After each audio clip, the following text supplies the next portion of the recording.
Enemy attacks again. Nana started harassing me, controlling me, bullying me and oppressing me. She had a go at me for wanting to take my washing to the laundromat. She got abusive and yelled at me to use her machine, but she will only let me use the 30-minute option with cold water. She physically stopped me from leaving and going to the laundromat. I was forced to be a child and listen to her, so I used her washing machine her way with her detergent. One time I was having a conversation with her about knits. She loves to argue and put me down about everything. I was telling her how when I was in Melbourne I had super lice knits. I said I did everything to kill them. She yelled at me and said, "You stupid girl, all you do is put conditioner in your hair and leave it in and that kills lice." My Nana always had a go about me having cats as well. She was jealous that Papa built me a cat enclosure. She believes I don't deserve anything. That I am scum of the earth. As I said, my grandparents also had goes at me for shopping, but I needed to because I had no clothes. At one point, I was wearing my youngest brother's clothes because he left his shirts there when he stayed there, and I had no shirts. My Nana and Papa were against me going to the gym. They had goes at me for it, and even tried to stop me from going. They hated that I was going to the gym. They wanted to treat me like a prisoner, stuck in their prison being oppressed and treated like a child. Dad talked to my Nana and got her against me again, so I'm glad I didn't delete my book because his apology was fake. He is still attacking me and trying to make me homeless. He keeps attacking me and playing victim. One night, well at 3 a.m., I called the police and my Nana was listening through my door for some creepy reason. I rang because a woman was getting attacked outside by a man and I cared for her welfare. She was getting threatened with a knife as well. My Nana got up when I got up the next morning and went absolutely ballistic at me for calling the police. She said, "How dare you call the police in this town? How dare you? You just think police will always help you. You always cause trouble. You're a criminal, and I don't want you here. I never did. You are a liar. You lied about your dad and his abuse. How can you live with yourself, you bitch?" She said I should stay in abusive situations and never call police to help. No family was concerned for me. No one wants to ask my side of the story about anything. I'm just automatically the bad guy. My youngest brother has now cut me off. I have ordered draft copy of my book. This book I had put on Amazon for a while. The book wasn't finished yet, but I didn't know how to finish it and published it with a cliffhanger. I printed a copy and got it sent to my Nan and Pop's house. It's unpublished now because I'm still writing it. It came in a box with shampoo on it, so thank God Nana didn't get suspicious of my parcel or open it by accident. She would have kicked me out on the street because it exposes all my family. I have no privacy living here. My Nan is like a hawk and knows everything I'm doing. I spend my whole time in my room. I bought a little heater which I secretly use because it's cold right now. They are out in the lounge room with a hot fireplace, but I'm not welcome out there. I'm just a prisoner. One good thing about this whole year is a miracle. I haven't paid rent this year, only in January before I moved to WA. Nana and Papa didn't even support me financially or with food, not even $1. They told me to fend for myself, and that I'm not even welcome here. Other families give their struggling family money, or buy them a car. Not my family, they throw me to the dogs. Nana started becoming like Cinderella's evil stepmother towards me. My Nan and Pop wanted me to live like a peasant, like them. They ate cheaply made meals, like falafel or frozen veggies with heat-up sausages. They judged me for eating a steak and real veggies, which are cooked from scratch. I needed meat because of my low iron too. They purposely came in the kitchen when I was in there cooking. I always had to make them a cup of tea, but they didn't make me one. It was one-sided. One afternoon I was staring at a deodorant can, contemplating ending it all. On the 3rd of August, I read Psalm 142, which spoke to me. Little did I know what was about to go down soon in my life, which I talk about in the next section, named the 4th of August. When I didn't get a rental, my Nana said, "That's good, no one wants you," and was happy I didn't get it. Nan and Pop told me I need to get a life. Then when I did get a life, they told me to stay home and not live a life. I ended up having a huge argument with them over the Olympic opening ceremony 2024. All I said in the conversation was how Christians were annoyed at the ceremony. Then she accused me of being on the Christian side when I had said I wasn't on anyone's side. She just assumed and judged me. Then I said how I felt disturbed how there was a little child amongst the rainbow LGBTQ people at the table, and how the man, with his potato sack hanging out of his shorts, was around the child. And my Nan and Pop went off at me saying I'm wrong and need to get a life, saying that what happened didn't really happen. They were also upset because one of my aunties on my dad's side is in the LGBTQ community. They thought I was attacking her. They just kept putting me down, yelling at me for having an opinion. They told me to move back with the abusive man, John, and also said I should live in a caravan. I said that won't be good for my cats, and they were arguing with me. Every time I walked out to the dining area, they would attack me. One of their dogs are oppressed and timid, and I can see why. I've seen and heard my Pop yelling at the dog for small little things. That dog looks like how I felt on the inside. The 4th of August, 2024. Yesterday, the 3rd of August, I had the day off and decided not to go anywhere because I felt so oppressed where I couldn't breathe, and my chest was physically tight. I stayed in my room all day and only went out for the toilet. I was avoiding my Nana and Papa because they are so negative and always attack me.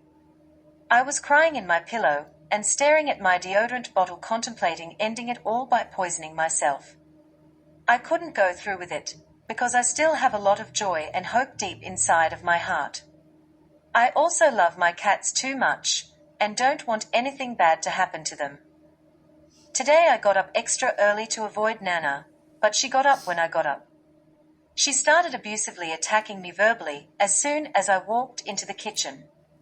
I was physically shaking, and I didn't say a word while she was attacking me. I ended up tipping my breakfast in the bin from being mentally attacked. She started off by saying, "I don't want you here, we don't support you being here." She said she will never forgive me for exposing Dad and what he has done. Apparently, I didn't apologize to him still, even though I have apologized twice now. I even have an apology via text message as proof in writing. She just won't believe me and refuses to see my side of the story.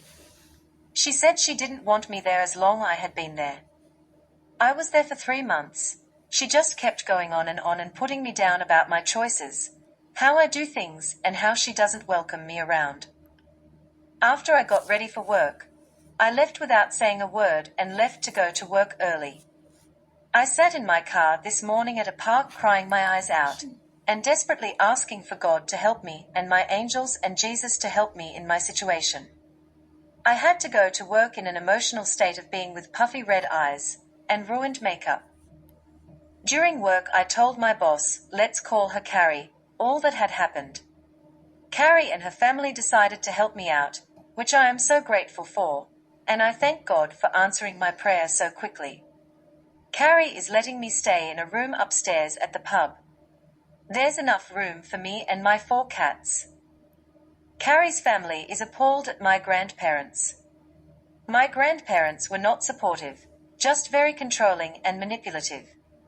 So, when I got home to my grandparents today to tell them about moving out, they both attacked me. My Nana said, "I knew you were going to make us look bad, you always do this, you just use people." Then she was asking, "What did you tell Carrie about us? I bet you called the police on us too."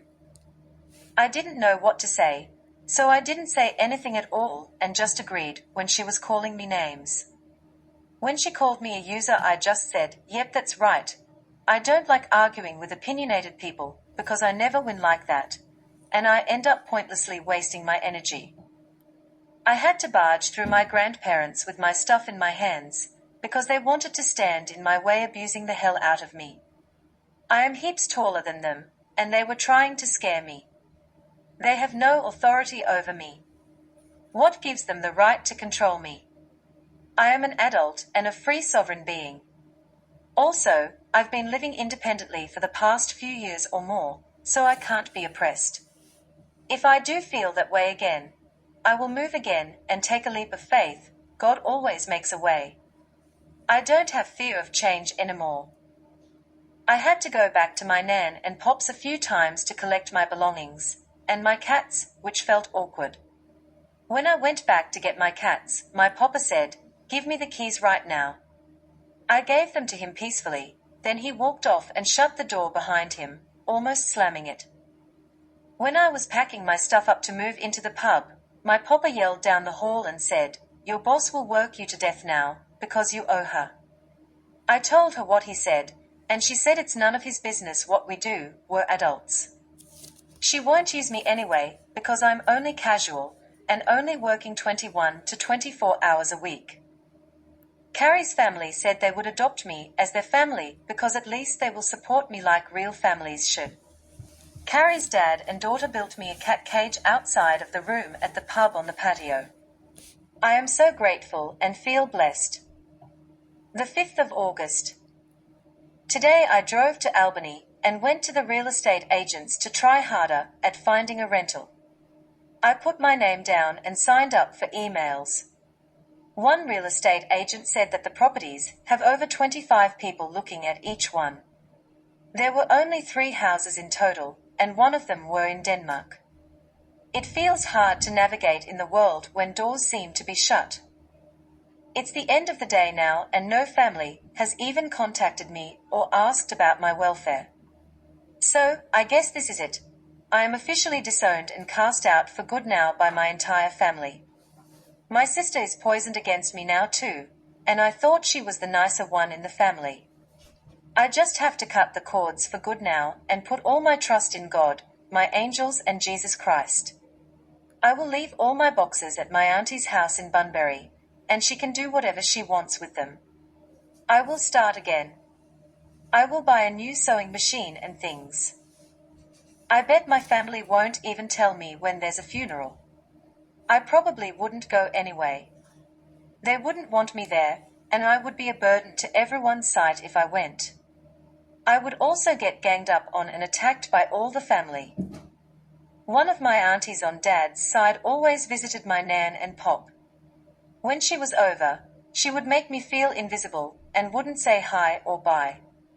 When I asked how her stomach was, after she had an emergency, she just said good, and didn't want to talk to me. I thought to myself, why do I care so much about people then? The 9th of August, 2024.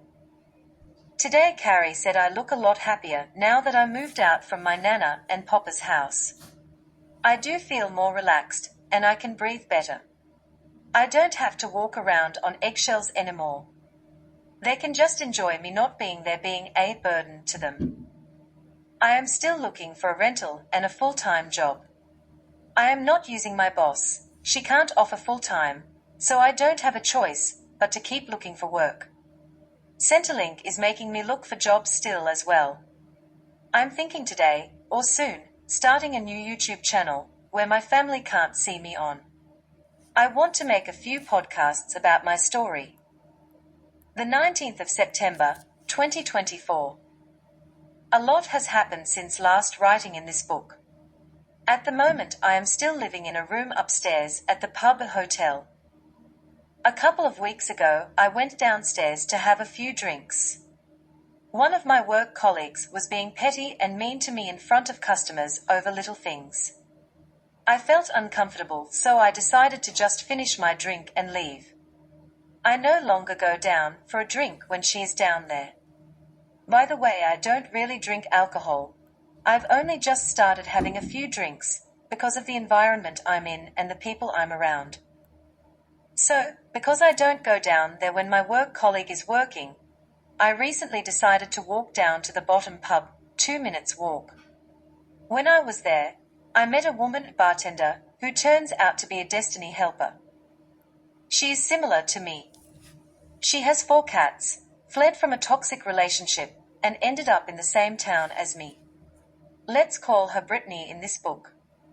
Brittany is also looking for a rental. She is living with her dad. She met her dad when she was 16. I won't go into her story because that's for her to tell.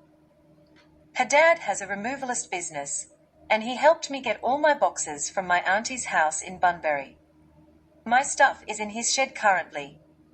I paid $300 for the petrol to Brittany's dad. I am grateful to have help.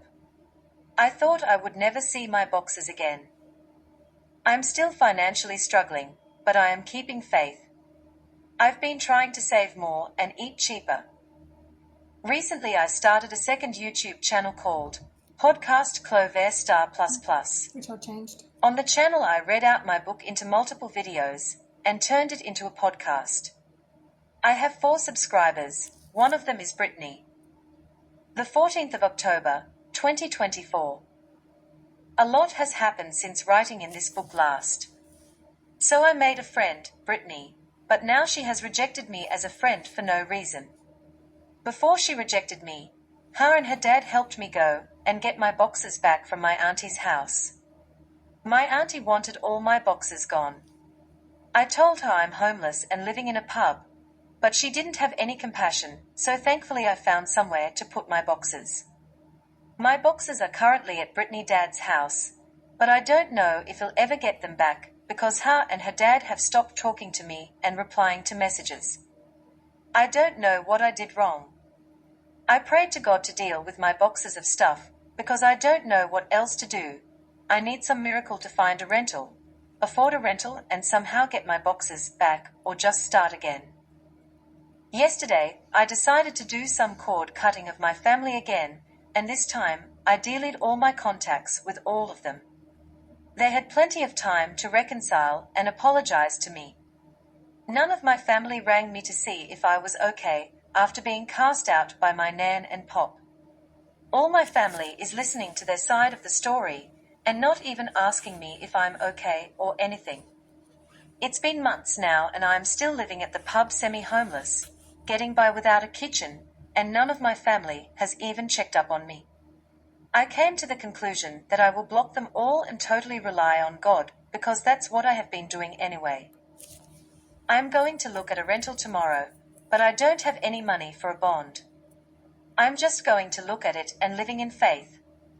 Also, I have to look at it so that my boss thinks I'm trying to find a house. I don't get paid much from this job. I wouldn't even be able to afford rent if I got the rental I'm looking at tomorrow. I would only get the rental if a miracle happens out of nowhere. Faith without works is dead, so that's also why I'm going to the property even with no money to afford it. I heard from one of my customers that Brittany is now living at the bottom pub because she couldn't stand her dad anymore. She also apparently cut her leg on a fence and has been on crutches and can't work behind the bar. I am glad her boss is looking after her. I prayed for her even though she hates me. It's just such a shame that she rejected me because I really felt like she was a genuine friend. I didn't see any red flags. She hid her hate well from me. The 24th of October. Recently me and Brittany from the other pub haven't been talking or in contact with each other until a few days ago. A customer who visits both pubs came to my pub and asked if I have seen Brittany lately. I told him everything and how she stopped talking to me, and she has my boxes at her dad's house. Her dad stopped talking to me at the same time, so I thought I did something wrong to them. The customer told Brittany what I said, then she sent me 4 texts. I decided to go down to the other pub to talk to her. Apparently she cut me off because she hurt her foot and didn't want me to be a burden to her. She also left her dad's house and is living upstairs at the other pub. Her dad became controlling to her, so she left. Her dad came into my pub 2 days ago and we talked. He actually views me as a love interest and is trying to groom me to live with him in his house, which is a different house than he was in recently. Brittany's sister-in-law in Brittany Dad's old house, and she now has my boxes, which are in the shed still. Brittany Dad tried to get me in trouble with my boss by bringing his dog in, even though I have told him many times not to do that. He likes to power trip. Yesterday Brittany and her sister-in-law invited me to go to a winery and have a platter of food with some wine. When we were there chatting, Brittany's dad texted me a photo of him at his new home, saying, "Look at this view," confirming to Brittany that he wants me to live with him. She was shocked that he was trying to lure me in.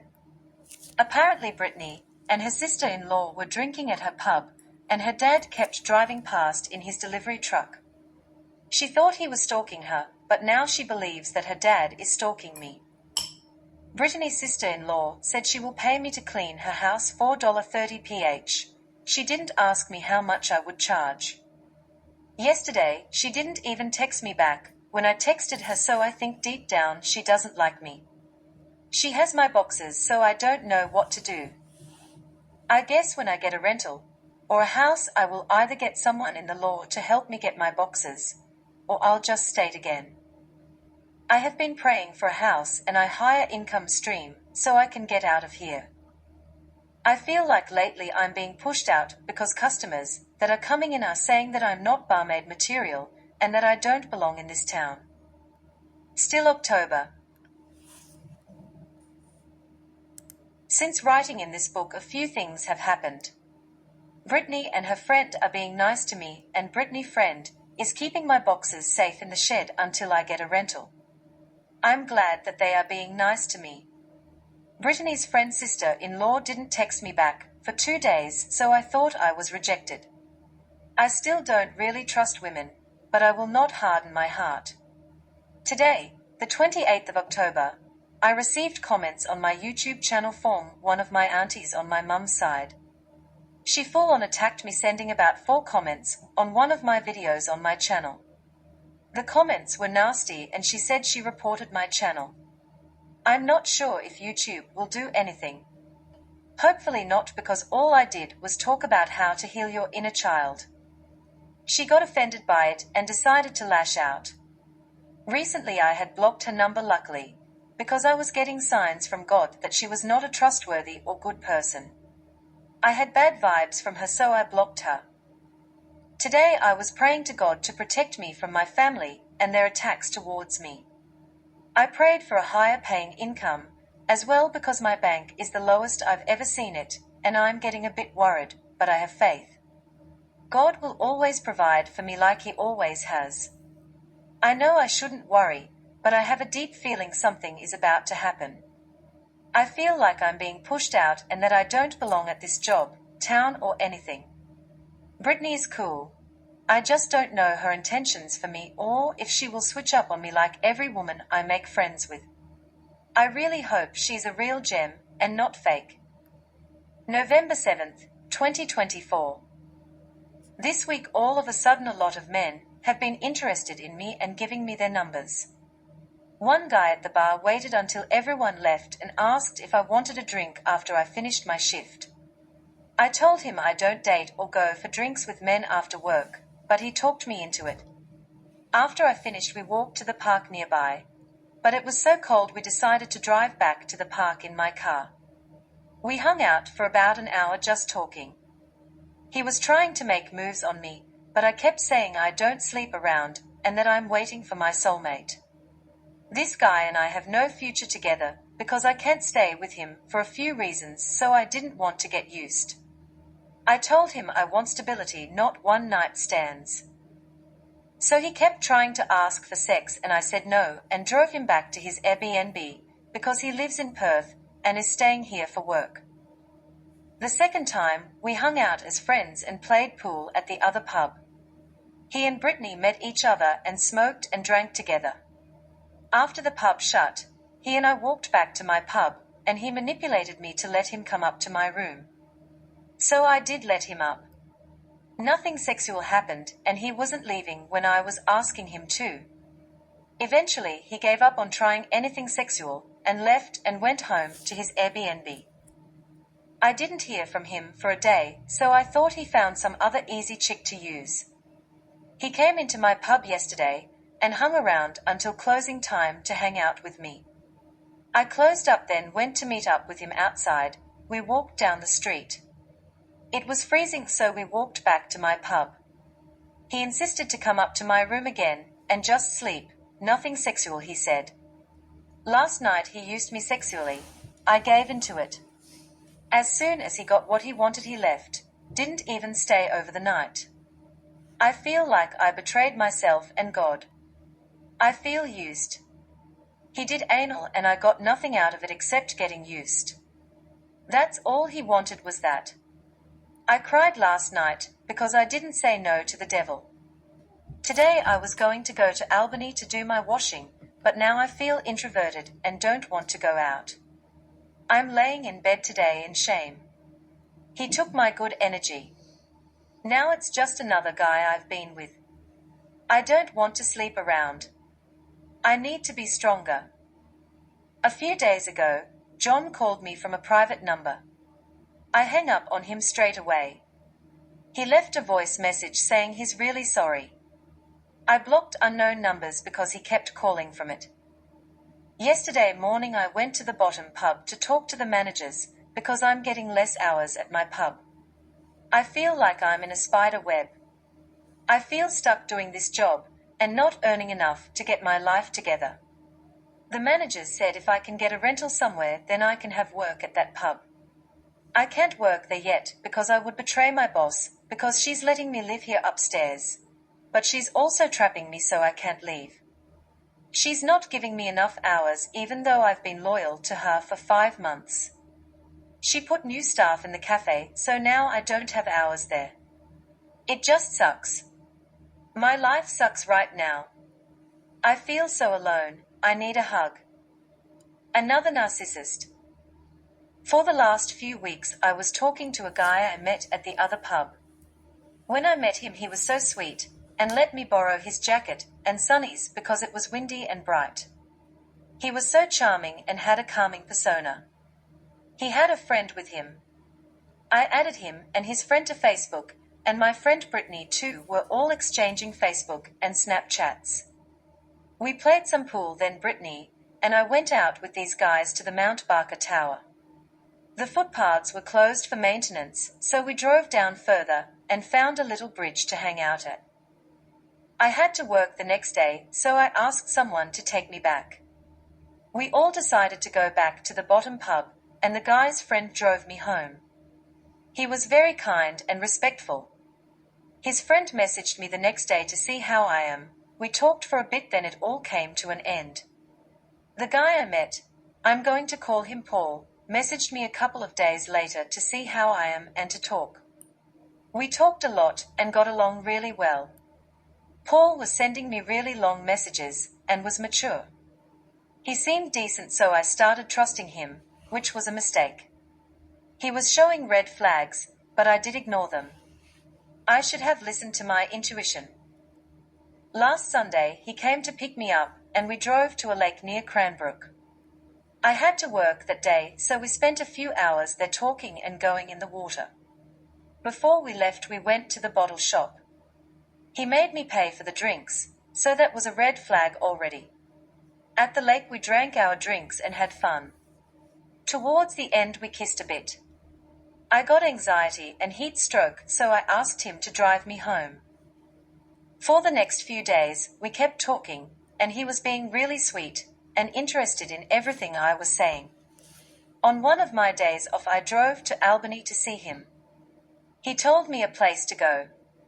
It's called Albany Boat Ramp, and he drove onto the sand area.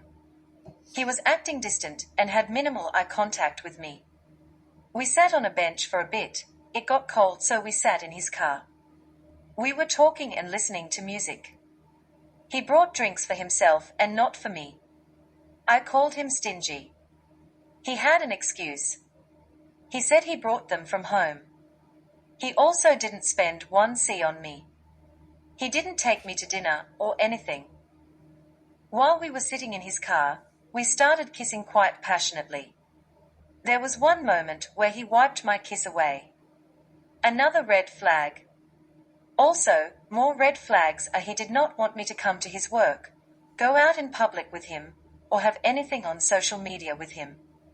I think he was secretly in a relationship. Or he was using me and he probably thought I was not good enough for him, that's why he wiped my kiss away. So we kissed for hours. It was the best kissing I've ever had done in my life. It felt so good. I genuinely thought we had potential. There was another red flag where he didn't want me to talk to other men, but he wouldn't ask me out officially.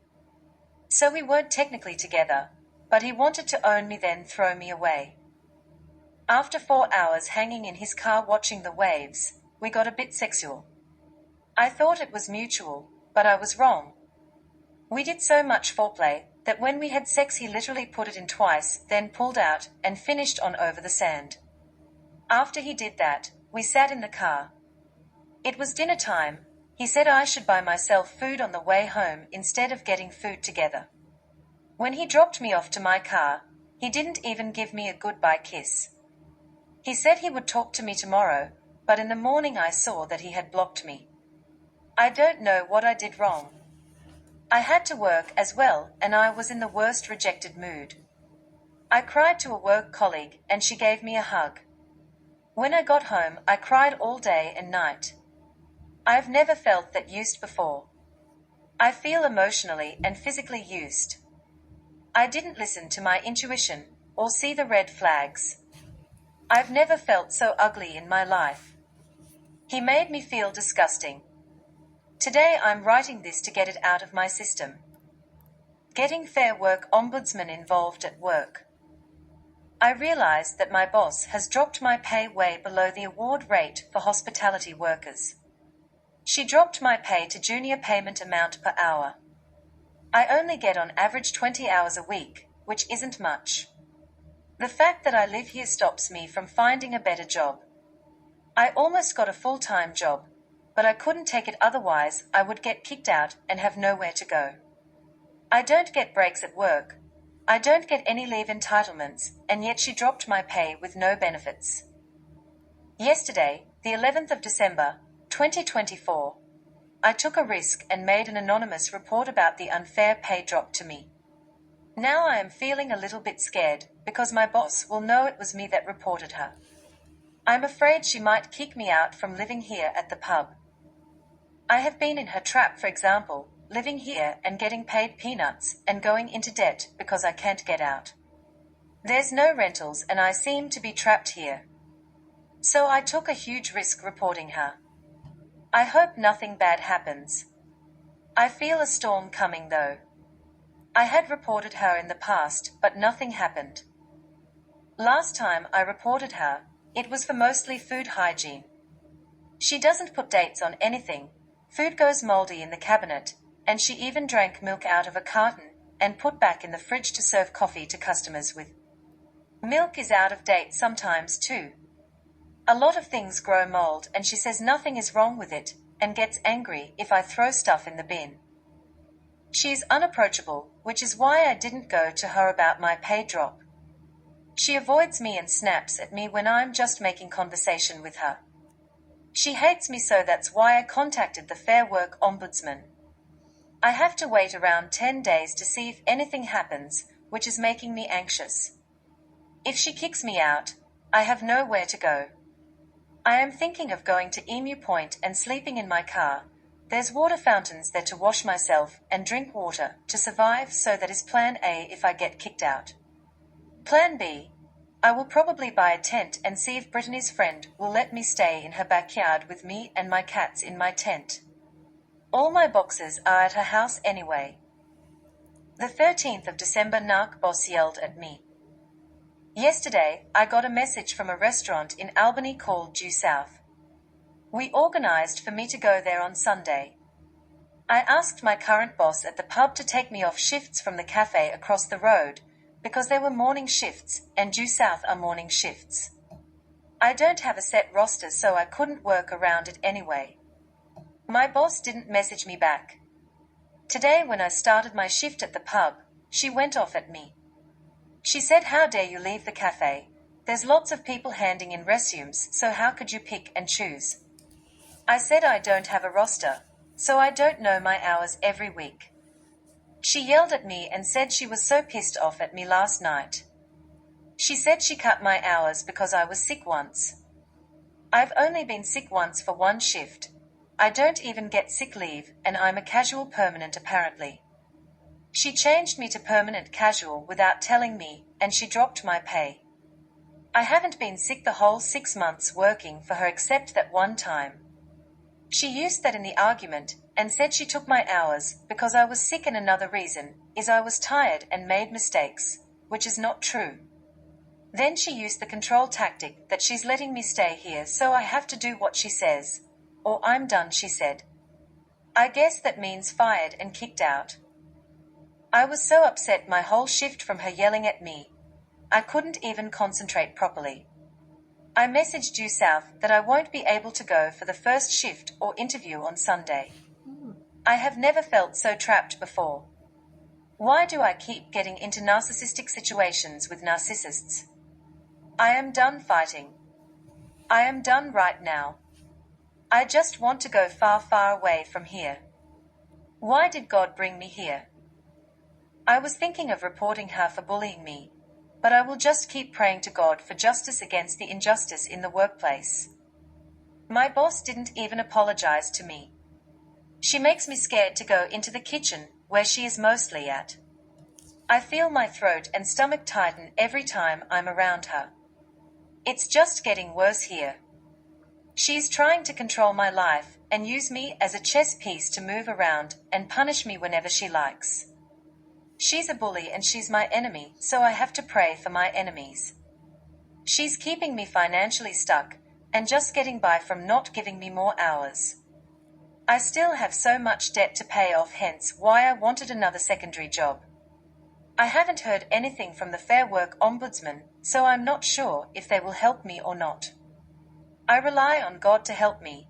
I just put in the inspired action, and God takes it from there.